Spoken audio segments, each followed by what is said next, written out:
রবিবার মানেই ছুটির মেজাজ, আর আইপিএল ফ্যানদের জন্য রবিবার মানেই ফ্রিতে ব্লাড প্রেশার বাড়ানোর মোক্ষম দিন। আগামীকালের ডাবল হেডারের মেনুতে এমন 4টি দল রয়েছে যাদের পারফরমেন্স দেখলে আপনি হাসবেন না কাঁদবেন তা ঠিক করতে করতেই হয়তো ম্যাচ শেষ হয়ে যাবে। দুপুরের প্রথম শোতে মাঠে নেমেছিল আইপিএলের দুই সর্বোচ্চ দাতা বা বলা চলে নিঃস্বার্থ সমাজসেবী দল, রয়্যাল চ্যালেঞ্জার্স ব্যাঙ্গালোর এবং পাঞ্জাব কিংস। এদের ট্রফি ক্যাবিনেট মাকড়সার জাল জমে গেলেও অন্য দলকে হাসি মুখে পয়েন্ট দান করার মহৎ গুণটি এরা আজও সযত্নে ধরে রেখেছে।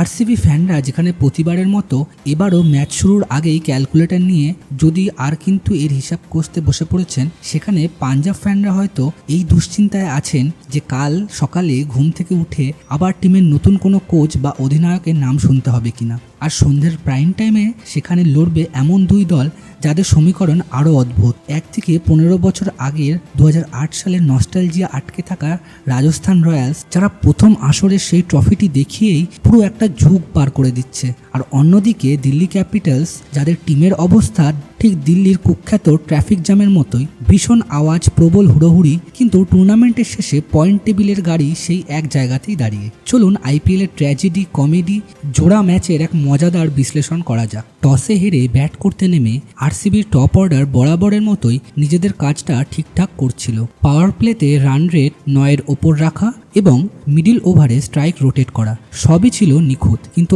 আসল সমস্যাটা শুরু হলো দ্বিতীয় ইনিংসে। আরসিবি বোলারদের ডেথ ওভারের লাইন লেন্থ দেখে মনে হচ্ছিল তারা যেন ব্যাটসম্যানদের নেট প্র্যাকটিস করাচ্ছেন।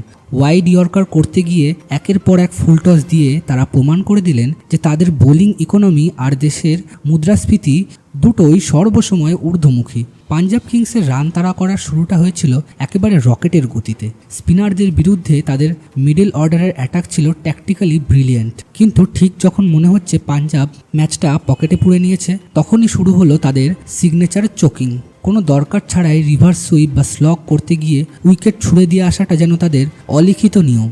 শেষ 3 ওভারে যখন বলের চেয়ে রান কম, তখন পরপর উইকেট হারিয়ে তারা ম্যাচটাকে যে রোমাঞ্চকর জায়গায় নিয়ে গেল তা একমাত্র পাঞ্জাবের পক্ষেই সম্ভব।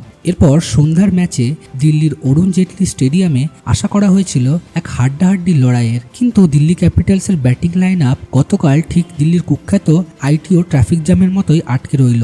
অন্যদিকে 2008 সালে নস্টালজিয়ায় বাঁচা রাজস্থান রয়্যালস গতকাল প্রমাণ করলো যে তাদের বোলিং লাইন আপকে হালকাভাবে নিলে তার ফল কতটা মারাত্মক হতে পারে। গতকালের পিচটা কিছুটা স্লো ছিল, আর ঠিক এই জায়গাতেই বাজিমাত করলো রাজস্থান, কিন্তু তারা শেষমেশ শেষ রক্ষা করতে পারেনি। অভিষেক পোরেল এবং রাহুলের ব্যাটিং ঝড়ে উড়ে গেল তাদের বোলিং লাইন আপ। দুর্দান্ত একটি অর্ধশত রান করলেন বাংলার ছেলে অভিষেক পোরেল। সিজনের শেষ দিকে এসে তারা তাদের ফ্যানদের উদ্দেশ্যে একটি বড় চমক দিয়ে গেলেন। গতকালের দুটি ম্যাচ দেখে অনেকটা স্বস্তি পাচ্ছেন কলকাতা এবং চেন্নাইয়ের ফ্যান্সরা। এবার দেখার বিষয় এটাই যে পরবর্তীতে কলকাতা এবং চেন্নাই এই দুটি দল কিভাবে তাদের শেষ দুটি ম্যাচ পারফর্ম করে। তো বন্ধুরা, আপনাদের কি মনে হয় সিএসকে আর কেকেআর কি পারবে তাদের শেষ দুটি ম্যাচ জিততে? আমাদের অবশ্যই কমেন্টে জানান। আর এরকম ক্রিকেট এবং ফুটবল রিলেটেড অ্যানালিসিস দেখতে আমাদের চ্যানেলটিকে সাবস্ক্রাইব করুন।